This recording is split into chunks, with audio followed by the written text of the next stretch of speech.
আসসালামু আলাইকুম। ইছলাম ধৰ্মাৱলম্বী লোক সকলোলৈকে পবিত্ৰ ৰমজান মাহৰ শুভেচ্ছা জনালো।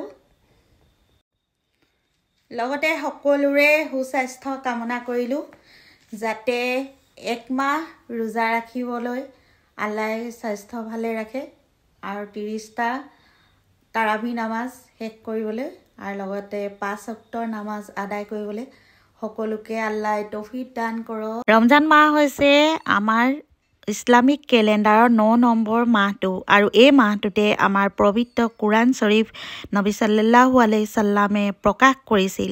গতিকে আমাৰ প্ৰত্যেকগৰাকী মুছলমান হিচাপে ৰমজান মাহটোত ৰোজা ৰখাটো আৰু নামাজ আদায় কৰাটো ফৰজ হয় আৰু তাৰ উপৰিও আমাৰ প্ৰত্যেক মাহতে গুৰুত্ব আছে, তথাপিও ৰমজান মাহ হিচাপে আটাইতকৈ বেছি গুৰুত্ব।